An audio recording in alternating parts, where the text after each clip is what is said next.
li ci gën a fës doomu Amérique ba faatu woon ca Kaolack Baba Ba ma ñu ca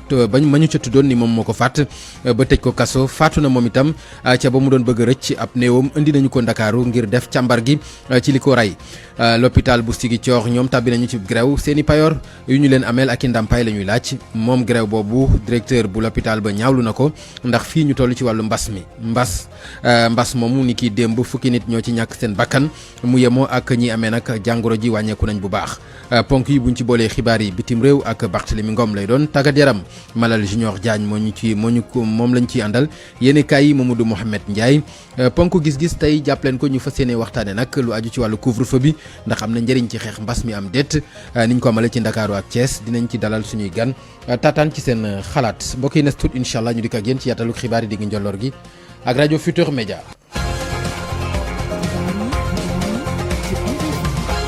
Papa Ngagne Ndiaye.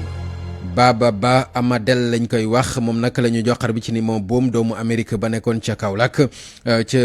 kaso bu Louga la ñu ko tëjoon foofu la ñu ne dafa doon jéem a rëcc faatu googu nag procureur de la République ubbi na ci l'enquête boo xam ni police la ko dénk ngir ñu càmbaral ko lan moo ko waral lool nag moo tax ba sax autopsie bi ñu war ko amale fii ci Ndakaaru doon kon mën nañoo jàpp ni néew bi wutal si na Ndakaaru ngir boobee autopsie bi nag la ñuy xaar mu gindi askan wi ci lan moo boom dëgg-dëgg ki nga xam ni mooy Baba Ba leeral yi ak Abraham Paul Pouy. ci jamono ji nag néew bi ñoo ngi ko yóbbu Dakar ngir mën a amal autopsie bi ñi nga xam ne ñoo yor wàllub yoon na fii ci diwaan bi nag dañuy xaar résultat yi ngir mën a xam lan moo ko faat enquête bi nag door nañ ko te procureur bi nga xam ne moo yor enquête bi te yor wàllu poursuite yi nag jox na ko commissariat central bu police bu Louga ni ñuy waxee nii nag benn autorité buggu cee yëy yàbbi waaye ci xibaar yi nga xam ne jot nañ koo taataan nag ki nga xam ne dañoo ñaaw njort ne moom moo rey américain bi nga xam ne moo nekkoon ci Kaolack nag da doon jéem a rëcc fi nga xam ne moo di mag bu Louga bi mu di prison ki génn àdduna nag buñ koy jàpp yàggul dara te ci Linguère lañ ko jàppee woon luñ ko doon toppee nag dañoo njort ne dafa faat ab nit fële ci Thiel nekk ci département bu Linguère waaye am na yeneen poursuite yoo xam ne ñoo ngi ko doon toppee ñuy njort ne am na yeneen nit ñoo xam ne jot na leen a faat moom mii nag nga xam ne moom moo génn àdduna atam yi ñoo ngi toll ci 20 fukki at ak juróom mu nekkoon Abraham Paul Pouy Louga rajo Futur Média. jërëjëf Abraham Paul Pouy ci Ndakaar la ñuy dellu soit ca Kër Massar ñi nga xam ne nag ñoom ñoo ko dëkkee ñàkk karange la ñuy daal di jooy li ko waral nag mooy nañu àll ba fa nekk dafa nekk àllu ndànd fay goo xam ne lu ne mën na fa am te buñ leen ci gaawewul ndimbal dañuy gën di ñàkk karange ñoom nag ñi ngi sàkku ñu yokk ñi nga xam ne ñooy way takk der yi reportage Aminata Ba. insécurité Kër Massar moom ku fi dëkkul mënoo koo xam te buñ koy wax itam da ngay naan déedéet loolu war ta mun a am. ñàkkub karange di gën a wullee njaay ci Kër Massar sàcc wala agression doon lu fay am saa su ne Pape ak Ami di ko dëggal. bon Kër Massar nekk na ville boo xam ne dafa yaatu bëri na ay habitants yu fi nekk dañ koy confirmer parce que y a l'insécurité totale maanaam tey fii sa xel du daal sax sooy ñibbisi. Massar métti rek bëri na agresseur jigéen ñi timis bu ko tee duñ fi mun a taxaw lu yàlla xam daal doy na. bile phénomène nag ñu ngi ko gën a nemmeeku ci forêt classée bi. non am na lu def ci wàllu insécurité la parce que chaque jour ñu toj fa veeru oto ci embouteillage bi day gudd ba fee ñu toj veeru oto jël seen portable parce que embouteillage bi day dem ba dépasser forêt bi. waa ji ñu dajee ak moom ci gare routière bu Kër Massar moom nag li muy ñaawlu li tax rek bile zone amul courant. yokku lamp yi lampadaire yi mu leer entre Kër Massar station Kër Massar fépp leer donc dina wàññi insécurité bi. amee nit ñi dinañ xaw a ragal pour mën a song nit ñi daal. ñoom nag ñuy sàkku takk der yi daal di wàcc ci dëkk bi ko defee ñu mën a mucc ci defkatu ñaawteef yi. insécurité bi xanaa rek police bi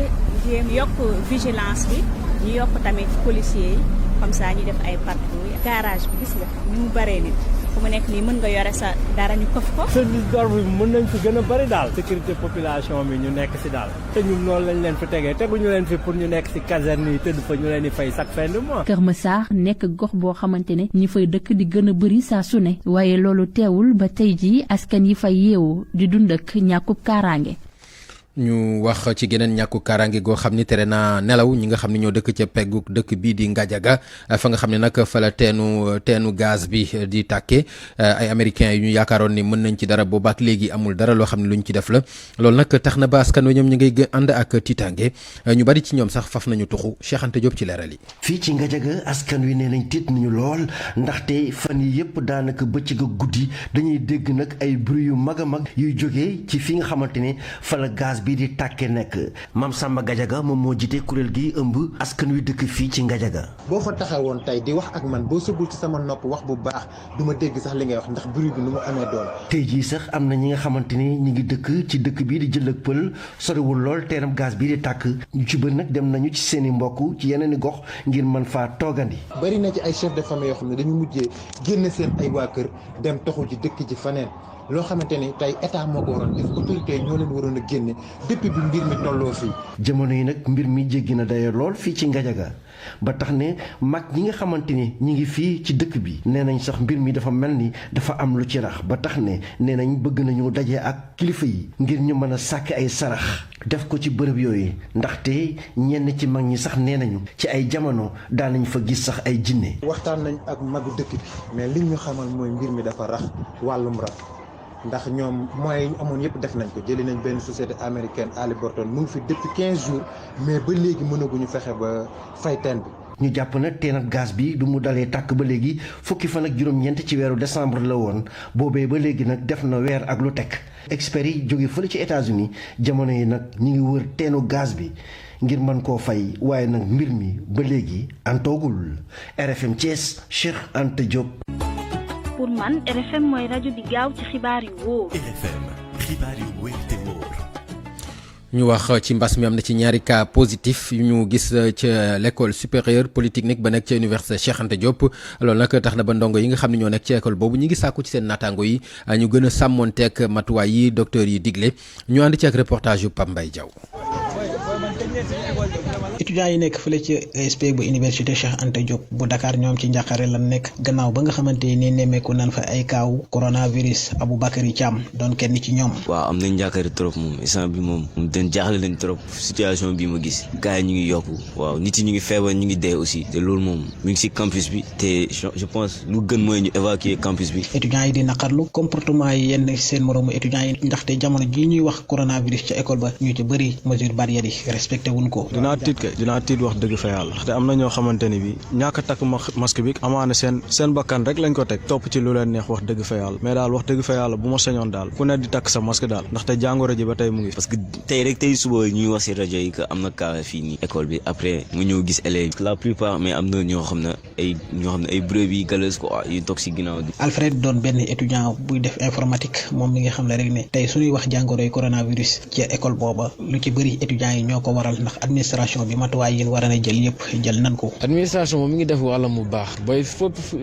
mënoo fi dox 100 mètres te doo gis koo xam ne moom yoru butéelu gel wala thermoflash booy dugg ci salle yi kii gel am na booy dugg ci bâtiment yi gel am na étudiants ñoom ñoo ngi relâché wuti mesures barrières yi yombul parce que ñëpp mënuñu ànd ci benn mouvement forcément dina am ñoo xam ne parfois dañuy xaw a dévier jàdd à gauche jàdd à droite. ca école polytechnique bu université Cheikh Anta Diop nag am na ñoo xamante ni am nañ fa jàngoro ji de coronavirus ba tax autorité yi jël dogal ne fii ak ñaari ay bés njàng mi dañ koy def cours en ligne ngir rek moytu wàllante gi foofu ca biir école ba.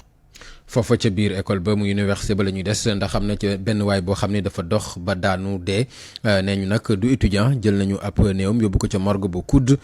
foofa ca université Cheikh Anta Diop ñu wax ba tey ci lu aju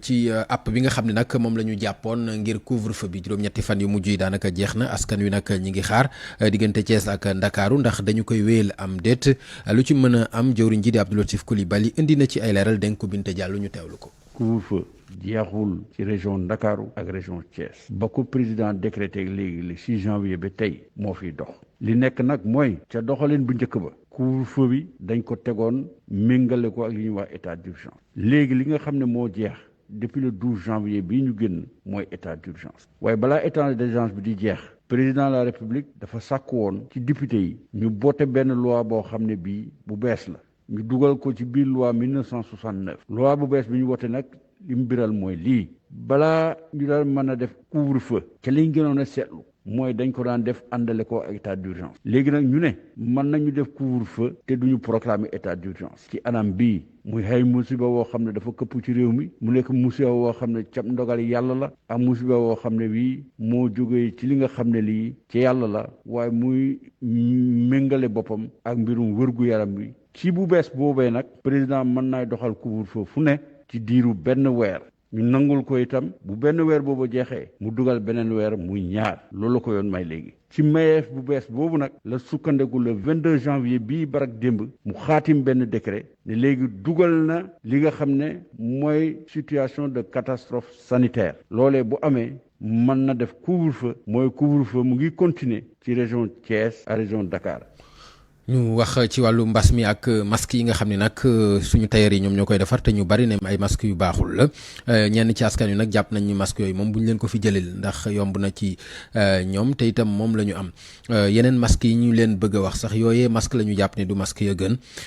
lu jëm ci vaccin bi muy piqûre bi ñu bëgg a ñàkkoo ñoom ñenn ci askan wi itam jàpp nañu ne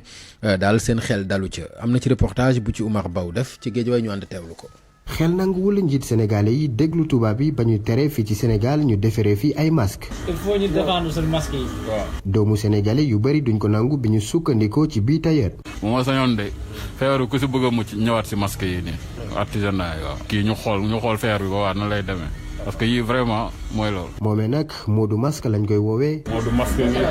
ñu lay woowee Modou Masque. waaye dañ maa tooñ nee nañ masque yi am naa si lu ne. moom day sikki sàkk sax ne masque chirurgicaux yi maanaam yu ñuy jaayee ci pharmacie yi moo gën a baax yu ñuy defaree fii. yii ñuy bañ ni yooyu moo fi gën. booy xool depuis yi commencé bari si dëkk bi la feer bi gën a bari. mère de famille bi doon wax ak doomam téléphone.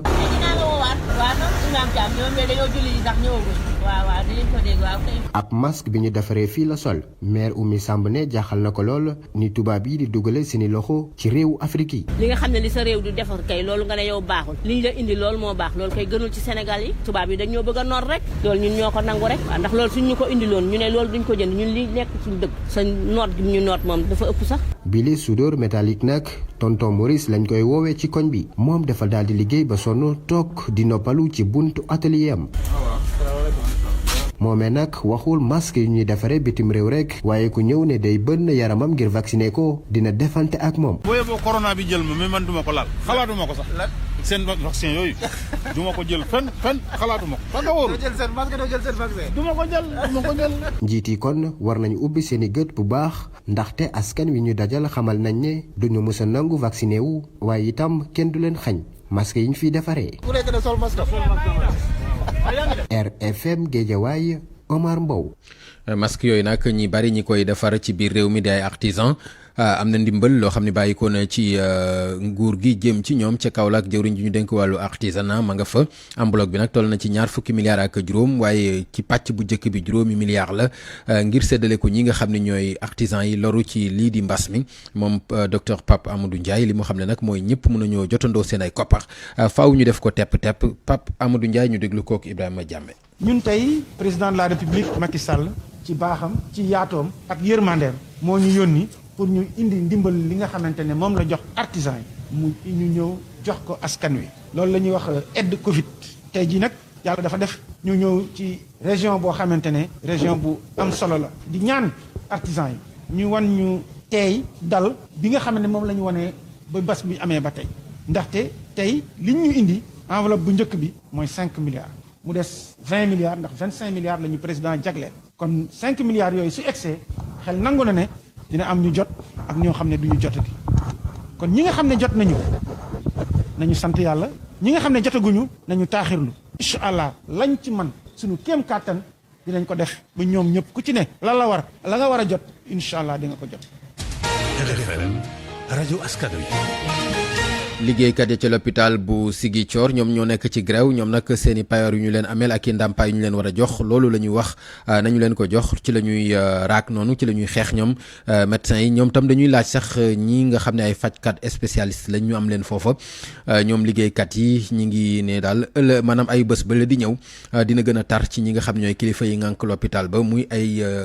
xupp yoo xam ni def nañu ko dañ ciy teewlu Lamine Ba ci leeral. paj mi sooxe na lool te ci suba ci hôpital régional bu Ziguinchor intersyndical bi nga xam ne liggéeykat yi ci lañ bootu mujjee nañu amal grève bi nga xam ne yàgg nañ ko tudd. dañu lank banque suñuy loxo ne duñu liggéey. li tax nag ñu amal grève boobee bëri na bu ñu sukkandikoo ci ay kàddug Siméon Faye moom mooy rek kàddug intersyndical liggéeykat yi nekk ci hôpital régional bu Ziguinchor. fay ñu suñu salaire à temps fay ñu suñu yeneen ndàmpaay à temps aussi. hôpital régional bu Ziguinchor moom mooy benn ci hôpitaux yi biir Sénégal bi nga xamante ne liggéey li ëpp ci liggéeykat mi maanaam boo jëlee fukki liggéeykat yi juróom-ñaar yi hôpital bi ci boppam moom moo leen recruter mais boo jëlee boolee lu yées ñett yi moom la fi nguur gi am boo boolee li ma la wax nii ak le fait que ñun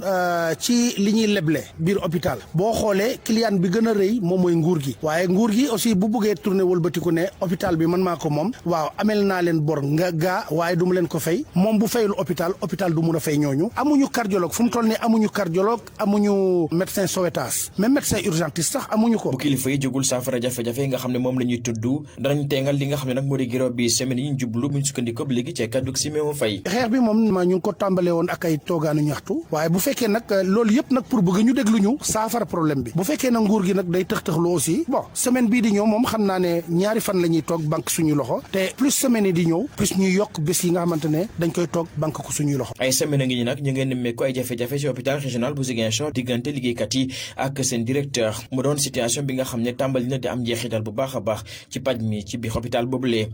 Lamine Ba Ziguinchor aju Futurs Médias. foofu la ñu des ca Ziguinchor ak ca Lamine Ba ndax directeur l'hôpital ba moom indi na ay leeral ci li nga xam ni moom la liggéeykat yi xamle moom li ko ci naqari rek mooy jamonoy mbas mi ñu toll ak waxtaan wi nga xam ni sumboon na ko ak ñoom ba ci am yaakaar terewul ñuy wéyal seenub grève Martial Koli Bob ñu teewlu ay kàddoom ak Lamine Ba. problème bu ñu posé ci plateforme bi commencé nañ di ko waxtaane mën naa wax ne fu ñu toll nii def nañ ñett ba ñeenti séance suba la ñu war a jeexal séance yi nga xam ne moo ñuy permettre ñu mën a tënk solution yi nga xam ne moom la ñu mën a tëgg ci problème yi ñu posé de dinaa fàttali nag ci réunion bu mujj bi inspecteur du travail wax na leen ne li ngeen di def àndul ak li yoon teral li war mooy comme ñu ngi ci négociation waruñu dem di def ay mouvement loolu de inspecteur moom waxoon na leen ko mais pour man li gën a am solo mooy comme posé nañu ay problème ñu toog waxtaane ko ba fi nga xam ne foofu la ñuy amee lu ñu mën a tax ñu mën a continuer liggéey bi nu mu waree. ñu daal di wax ci comité d'entreprise bu poste nag ñoom ñooy amal jamono ji ñuy wax benn di jànno bu ñu seq ak taskatu xibaar yi tolluwaayu poste la ñu bëgg càmbar ndax dañoo gis ni nag entreprise publique la boo xam ni jafe-jafe yu doy waar lay jànkoonteel ci wàllu koomam loolu sax tax na ba ñu def gëstu ci ay jalgati yu bëri yoo xam ne dañ ciy dégg li nga xam ni mooy poste dañ ciy ànd ak Binta Diallo.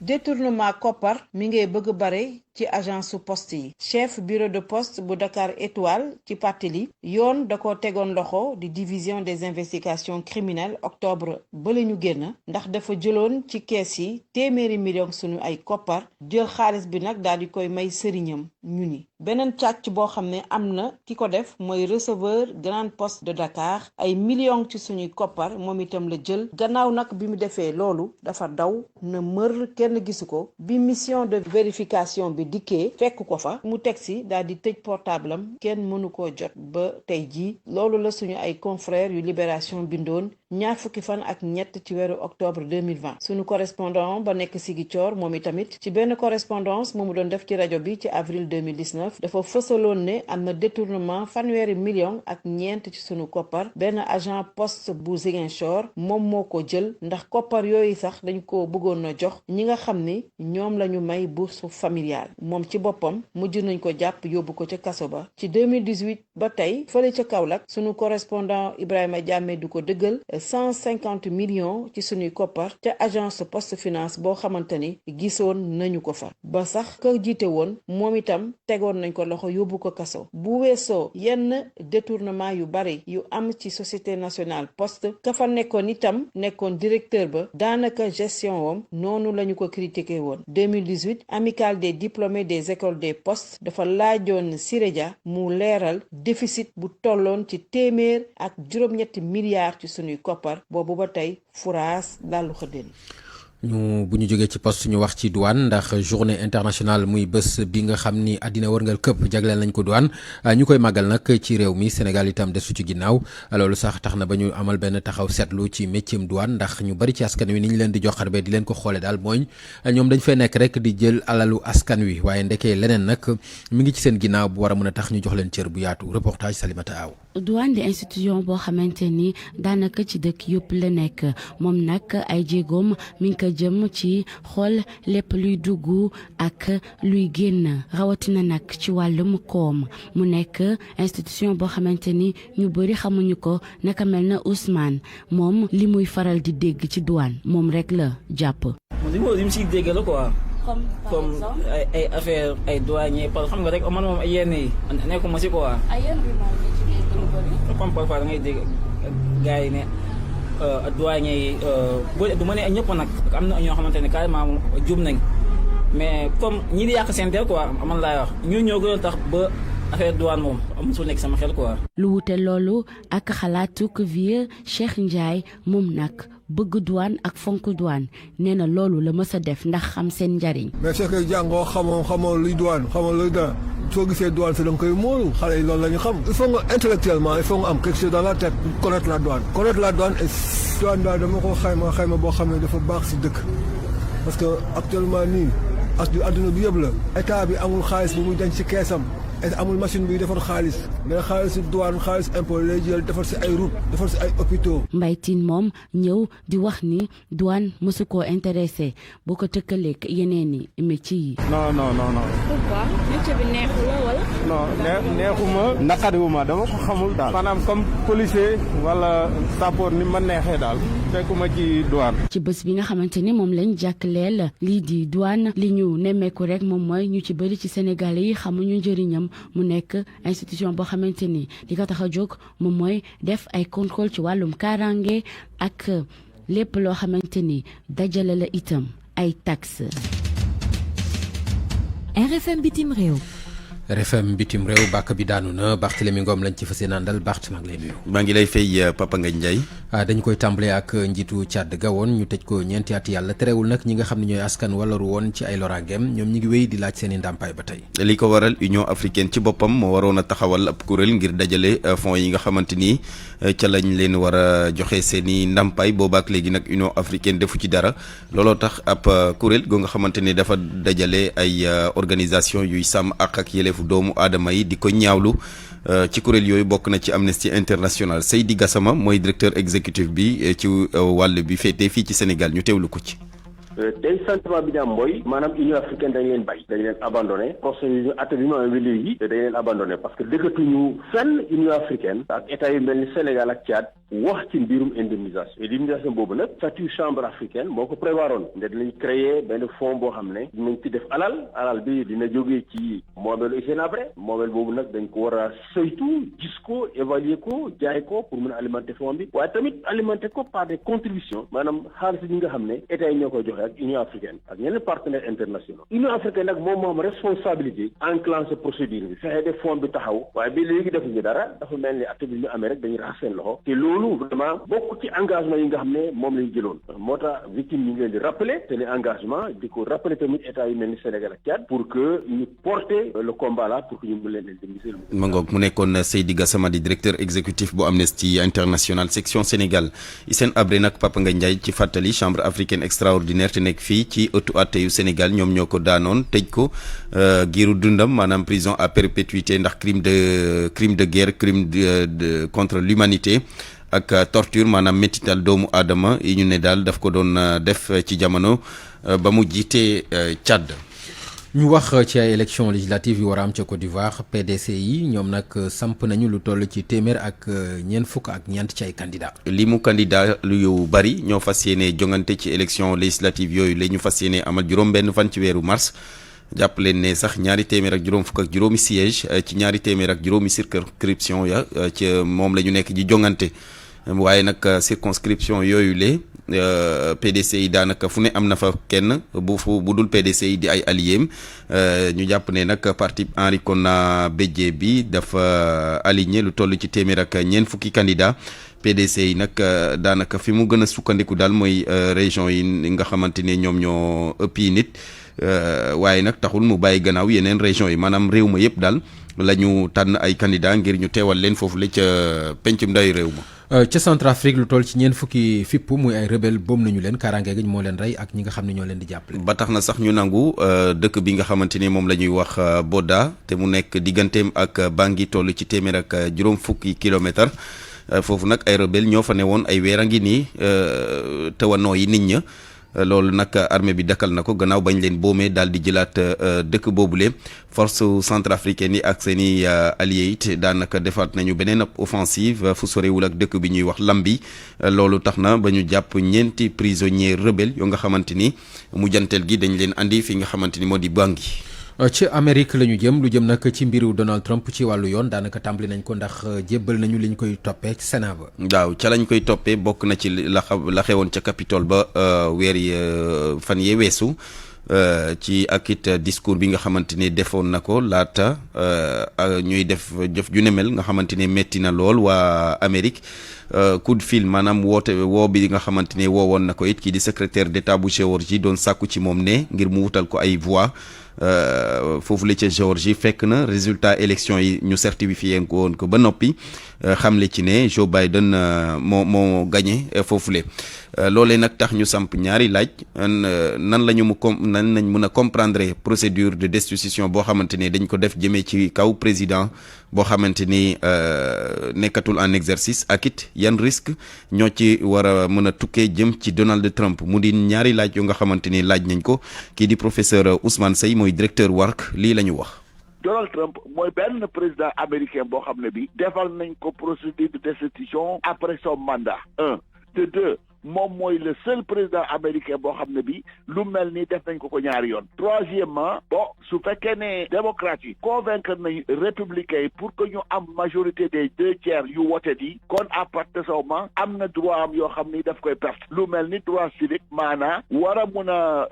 présenter wu candidature par exemple pour doon président 2024 kooku moom sooy boo mu fàtte ko ku dootu ko am. Maintenant la question mooy est-ce que républicains yi dinañ nangu bàyyi Donald Trump parce que sénateur bu nekk yaa ngi calculer sa avenir politique su fekkee ne bàyyi nga Donald Trump nga voté contre Donald Trump su fekkee ne plus tard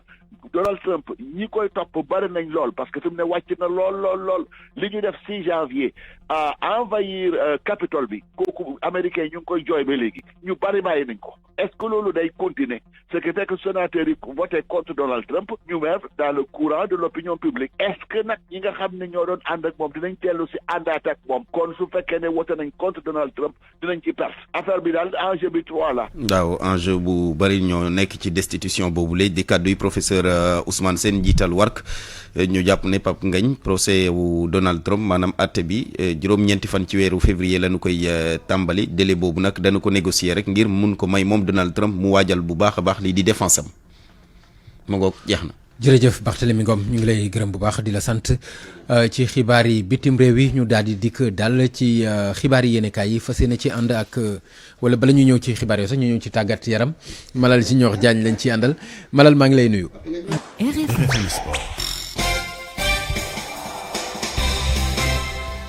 Malal dañ koy tàmbale ak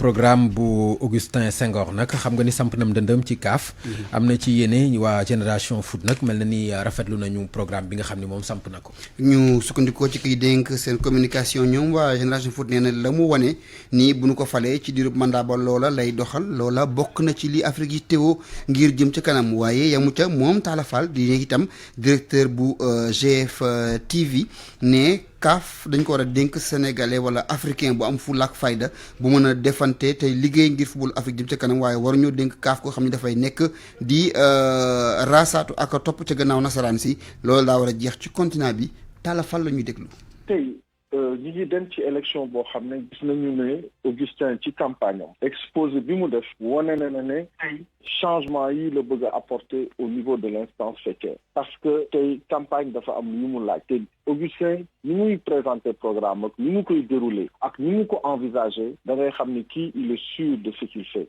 xam na exactement fan lay teg ay tànkam ak fan lay jëm et donc boo nekkee nag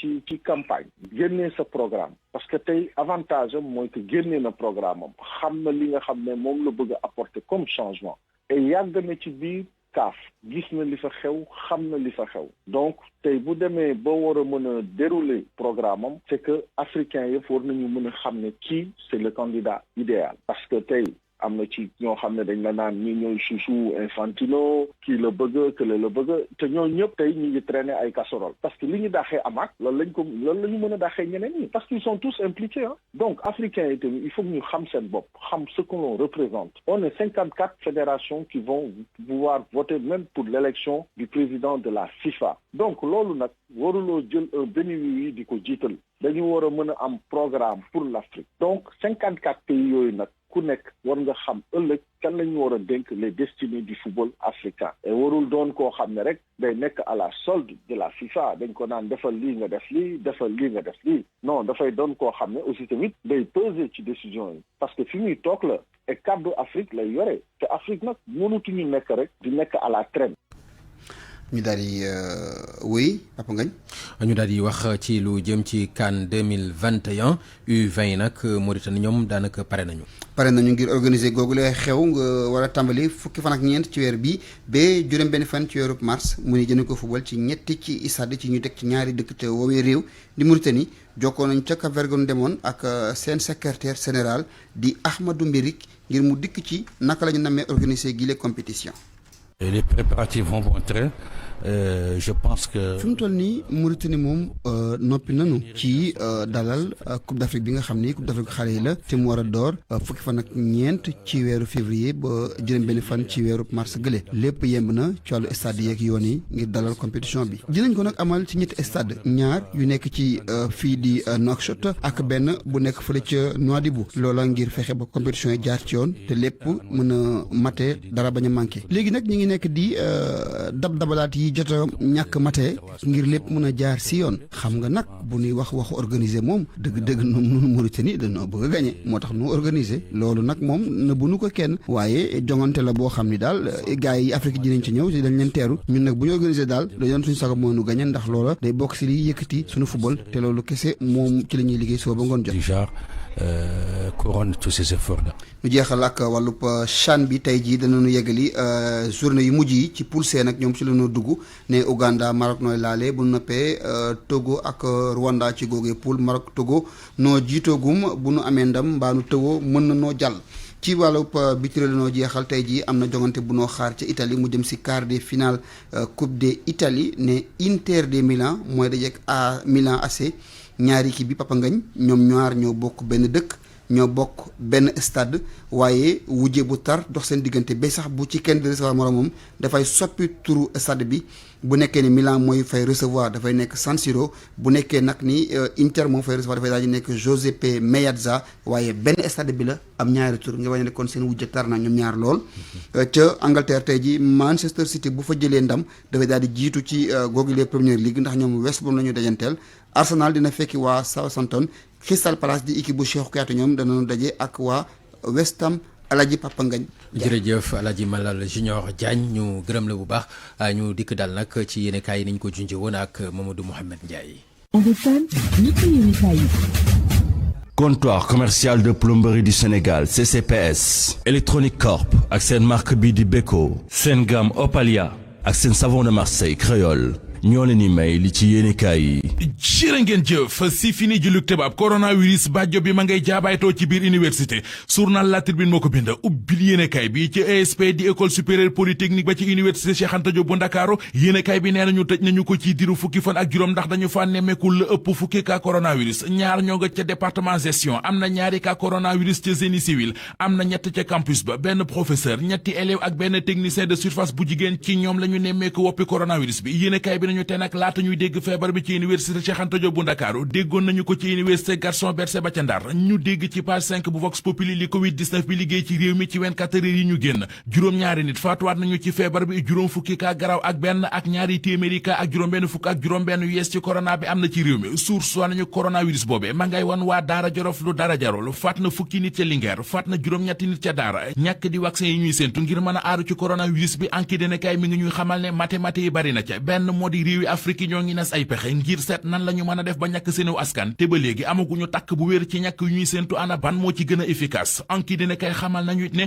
kuréel gii di conférence des chefs d'état bu CEDEAO bëgg nañoo commandé lu toll ci 240 millions doses de vaccin docteur Assane Diop di pharmacien di leeral ci xët mu njëkk anki dina kay ne ñàkk bi gën ci ñun mooy ñàkk bi nga xam ne bu yegsee des na ko mën a denc ci température bu tàmbalee ci 2 ba moins 8 degré askan wu Ndakaaru nee nañu seen degré muñ jeex na yëral xët mu njëkk l'Observateur matuwaay yu ñu jël ngir xeex mbas mi ba mu waral ay état d'urgence ki couvre-feu yéenekaay bi nee nañu couvre-feu gi couvre-fin la mujjee jur ci ñenn ci askan wi ne da leen a yokk ab xiif ñii nee nañu système D maanaam di déborde lu ñu lekk ngir mën a dund loolee la ñuy def am ñeneen ñu xam le ci l'Observateur ni bi couvre-feu gi tàmbale ak léegi miskit ak meew la ñu dëkkee poñse di ko reere Walf Quotidien nañu couvre-feu gi ñu tegaloon waa Dakar ak waa Kees juróom-ñetti fan yee ñu ca yokkoon jeex na ana lu cay topp loolee la ñëpp bëgg a xam moo waral askan wi yeewoo ci Ndakaaru ak ca Kees daanaka kenn noyeetul Sud Quotidien nañu loolee nag daanaka mooy problème bu rëy bi am ci réew mi tegub loi mu leer ci bopp ñëpp lu jafe la ci réew mi ñoo ngi koy dund ci loi bi jëm ci ñetteelu mandat Macky Sall bi ñoo ngi koy dundaatit ci loi bi jëm ci état d'urgence beeg état de siège bi professeur Iba Bari Camara di jàngalekat gëstukat ca université Cheikh Anta Diop bu Ndakaaru dañuy wax ci xët mu njëkk Sud Quotidien li ñuy suñuwal ab décret tax na ba état d'urgence amatu fi état de siège amatu fi couvre-feu nag moom waxi nopp ñu noppi ci te wax ci jëfi Samba Alaar ji ñu suur soi nañu moom la Macky Sall def ca société bii di La Poste bëgg lu neex payeeg maire yi tax mu daggaleen bourse sociale te xaalis bi ca poosu poste la koy jëlee dem na ba ameel poste ñeen fukki milliards ak ñaar liggéeykat yi gis na ci musiba la ñu jëm tax ñu tëgg seen gémmiñ di wooteeg wàllu tey ji ci suba fas nañu yéene conférence de presse ngir wax li leen metti Mohamed Cissé di doomi Amérique ba ñu faatoon ca Medina Baye waa ji ñuy tumaane moo ko faat di Babacar ñu gën koo xam ci turu Amadel L'Observateur nee nañu ginnaaw ba ñu ko tegee loxo far na faatu ca kasob Louga ba ñu ko tëye woon li ko faat yéenekaay bi nee nañu ñoo ngi wax naan da doon jéem a évadé bëggoon a rëcc ca la yéegee ca miir ba doon jéem a tëb far daanu bopp bi dal ci karo yi toj journal Les Échos ci xët mu njëkk noonee la demee moom Amadel Ka dafa bàyyi ba garde yi ko doon garde nekk ci leneen ca la yéegee ca miir ba bëggoon a tëb ci la ñu ko gisee na ko wàcceel mu bañ jékki-jékki tëb ci la bopp bi jiitoo dal ci suuf mu jaara ca faatu keneen a ngi ko faatu ci anam wu gaaw te yéeme la Sénégal xëy xibaar bi ba xamal ñu ne